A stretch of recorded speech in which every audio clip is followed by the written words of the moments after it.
if you're feeling despair, if you're feeling like times are dark, well, guess what? You're right.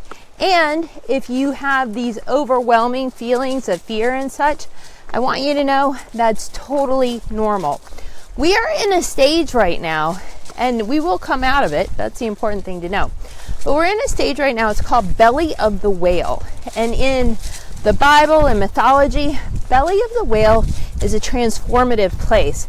It's where you go in before you reach your next iteration. So for example, in the Bible, there's a story of Jonah. Jonah gets called to go to this Nineveh, I don't know how you say it exactly, Nineveh.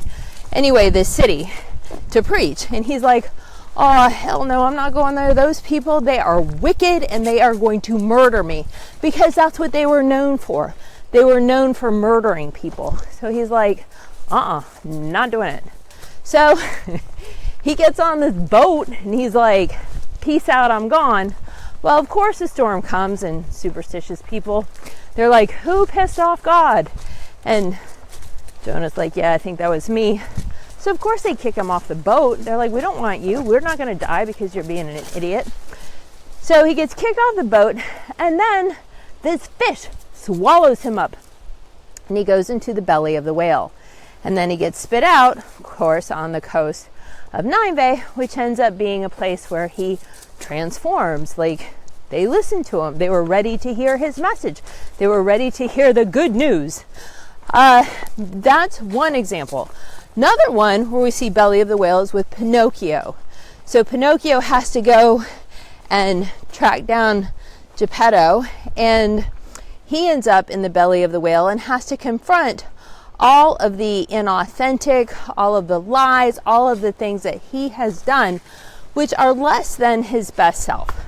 So I'm walking my dog, which is why it looks like this. And that's where we are as a country. We have to confront all of the things that aren't working in our government on all levels with all people. Doesn't matter what party you're in. None of that matters. All that matters is that you confront it so you can move past it. So the best way to confront it is when you have light, when you have something in the darkness to guide you. So I'm going to give you 3 things that are amazing right now, that are happening, that you can get super excited about. So let's talk about the ozone layer, because that is absolutely amazing what's happening with it. During COVID, there was a huge portion of it that got plugged up again. There's a lot of healing going on with it. If you were around in the 80s and 90s, we all had to modify our hairspray and styrofoam and do all these things because we realized we were hurting the environment. Well, they all paid off, and now the ozone layer is getting better faster than expected. So chops to us, yay, go us. Second thing that's happened is Costa Rica was able to power itself on completely renewable resources for a year. That's huge, people. That is totally huge. In the United States, we are so dependent on oil. That is one of the main things. And oil we get from the Middle East, which is not the most stable area. And if we weren't dependent or addicted, depending on what you want to call it, we wouldn't have to have that anymore. So us becoming renewable resource oriented would be a huge coup for everybody who wants to be truly independent. If you want to be truly independent, you need not to have to worry about where your energy source is coming from. I mean, we've gone to war. People have lost their lives. A lot of lives have been lost over oil. Second thing. So the third thing that's truly amazing, that is bright light in the middle of all this, is Mr. Beast. Now, I don't follow him, but he's a big social media guy, and out of North Carolina, North Carolina. But he and his buddy Mark Robertson, they have collected 34 million tons of trash from the ocean and from streams.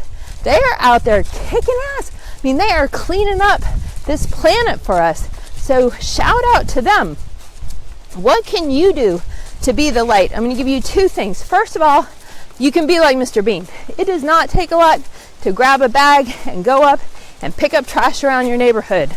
I mean, he picked up 34 million tons. I think you could do just a little bit. I can do just a little bit. So that's the first thing. But the second thing is, I want you to talk about your dreams for you and for this country, because what's in clean up what's going on in here with you. If you do not have your act together, it is going to come out. It's going to come out with your kids. I can tell you, after 15 years of being a school counselor, most screwed up kids had really screwed up parents who needed to do work on themselves.